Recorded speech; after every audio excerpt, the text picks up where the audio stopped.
Oke, halo semua. Perkenalkan, nama saya Jasni Abijoko dengan NIM 1821016. Pada video kali ini akan menjelaskan sekilas tentang bagaimana cara membuat aplikasi dengan Fast API dan juga OAuth 2. Oke, pertama-tama kita harus menginstal libraries yang dibutuhkan dulu. Secara total ada 5, yaitu Fast API, UVcorn, Python Jose, Python Multipart, dan juga Passlib.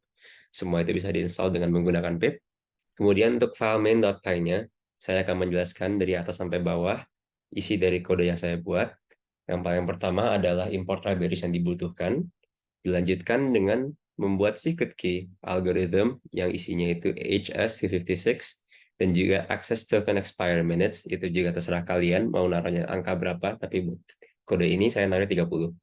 Secret key didapatkan dengan ngeran di terminal OpenSSL run strip hex 32. Kemudian initialize aja app-nya sama dengan Fast API. Terus database mockup-nya di sini saya menaruh aja Justin nama saya. Terus hash password-nya ini nanti sebenarnya ini adalah Justin123, tapi ini yang hash-nya aja karena pada database yang sebenarnya tidak mungkin password Anda ditampilkan secara blok gitu. Nah, kemudian ada email dan juga disabled itu hanya menandakan apakah di blok atau enggak, kurang lebih seperti itu. Kemudian kita buat juga class token yang atributnya ada access token sama token type, terus juga token data yang atributnya username, kemudian ada class user, atributnya ada username, email sama disabled, kurang lebih mendeskripsikan apa yang ada di database, dan juga yang terakhir ada class user in DB atau user in database. Dan dengan atribut hash password didapatkan juga dari database-nya username. Dia pun juga merupakan inherit dari user. Kemudian buatlah password context dengan menggunakan kode sebagai berikut: crypt context schemes by crypt, habis itu deprecated auto.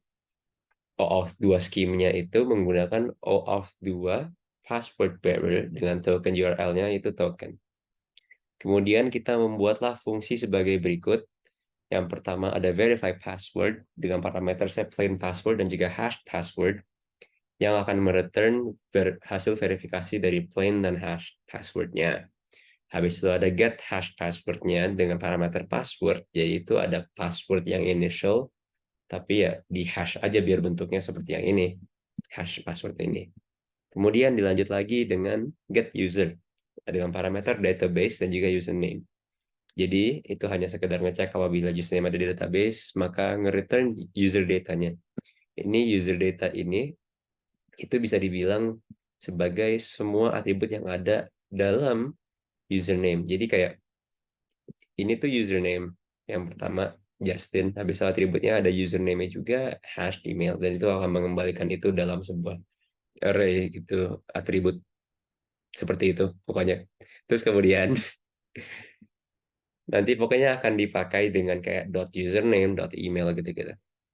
Kemudian ada authenticate user dengan parameter database, username, dan juga password. Ini kurang lebih hanya mengautentikasi usernya aja. Jadi kalau dia berhasil di verify passwordnya, maka dia akan mereturn user dengan get user database. Nah, habis itu ada create access token dengan menerima parameter data yaitu dictionary di Python. Kemudian ada expires delta yang untuk atribut type-nya adalah time delta, tapi dia juga bisa none. Dan ini cuma hanya sekedar membuat akses token aja. Kodenya kurang lebih sebagai berikut. Dan ini expire-nya itu berdasarkan waktu UTC dan juga kita membuat time delta-nya dalam menit yang tadi kita buat dalam kasus ini 30. Terus kita juga menggunakan encode-nya dengan pass to encode, terus secret key yang tadi kita buat juga, dan juga algoritma yang dipakai. Dia akan nge-return the encoded JWT atau token. Nah, habis itu ada lagi function get current user yang akan menerima parameter token, tapi dia akan depends dari OAuth 2 scheme-nya.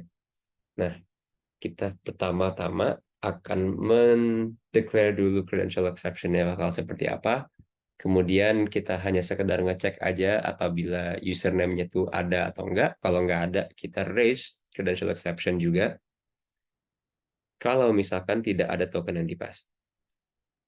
Nah, tapi kalau usernya ada dalam database, maka return usernya aja.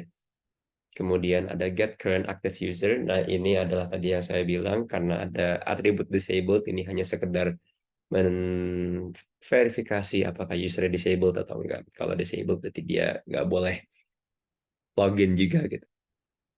Nah, terus habis itu, karena tadi kita sudah mendeklarasi token URL sama dengan token, kita juga harus buat URL untuk tokennya sendiri. Jadi app post token.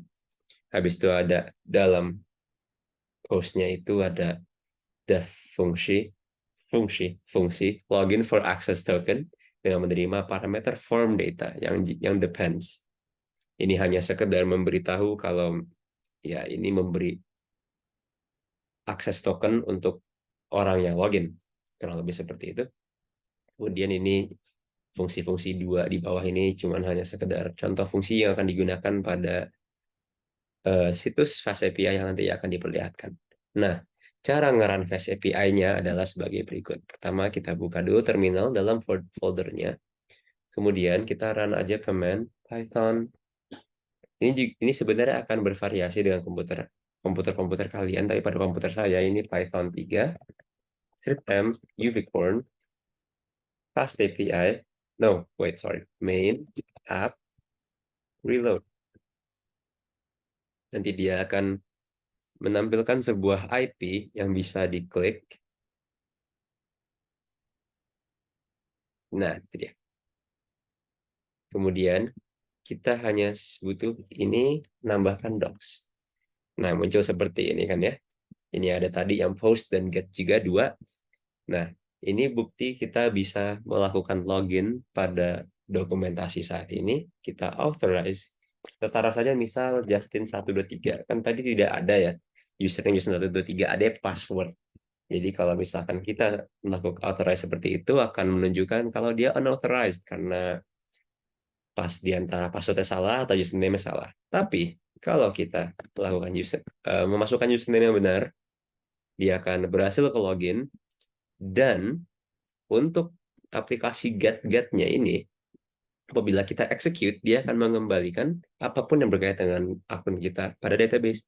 Sebagai contoh, apabila di sini kita try it out, execute, ini akan mengembalikan username, email, dan juga status disabled-nya.